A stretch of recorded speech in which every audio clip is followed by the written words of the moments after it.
The 27th was the third day of a 3-day mission, and all the members of the unit were tired and ready to return to FOB Iskan.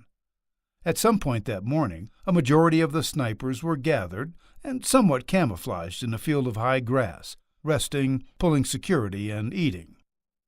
Flores was on a high area of ground and was the first to observe an Iraqi man cutting grass about 300 meters away. Within a few minutes, all of the snipers had their eyes trained on the man. According to Flores, the man was not doing anything out of the ordinary.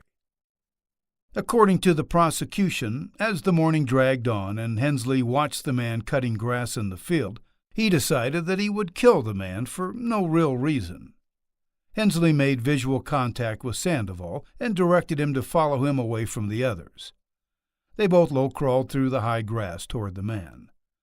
Hensley and Sandoval got into shooting positions, lying down with their sniper rifles pointed at the man.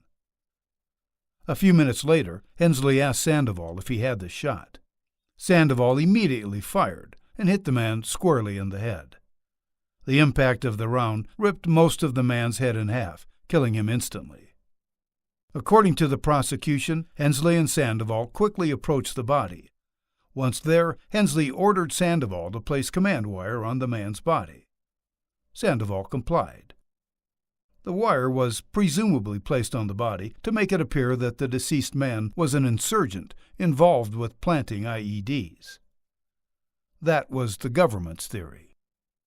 A few days prior to Sandoval's removal from his mother's house by CID agents on 26 June 2007, Sandoval's life took a dramatic turn, although he was completely unaware of it.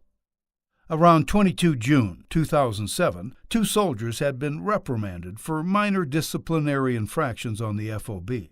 In response to being punished, they told their chain of command that they had overheard Hensley, Sandoval, and other soldiers talking about the shootings that they did not feel were justified. The soldiers also reported seeing enemy weapons and ammunition in the possession of Hensley and others that should have been reported and turned in to the command. CID immediately opened an investigation into a number of the unit's recent shootings as well as the unauthorized weapons, and it was that investigation which led the agents to arrest Sandoval in Laredo, Texas, on 26 June 2007.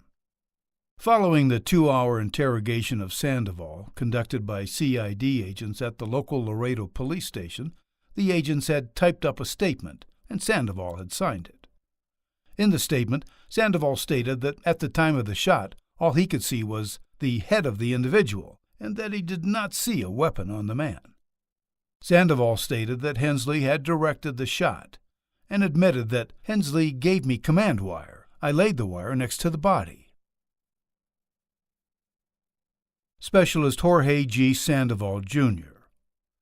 Sandoval stated in his sworn statement to CID as follows.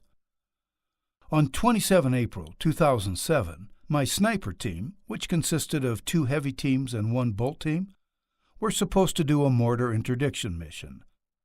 On the 27th, we got a call the adjacent teams were moving up Route Lorry. While the adjacent team was en route, we heard machine gun fire.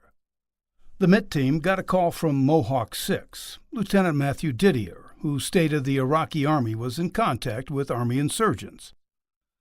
We then started to move back south, and Staff Sergeant Hensley got a call from someone on the heavy team and stated someone was moving in our direction, and this coincided with what Lieutenant Didier had said. It was not too long afterward that we saw a guy walking, and then he popped a squat. We got in place, at which time I could only see the head of the individual. Sergeant Hensley asked if I had the shot. I said no.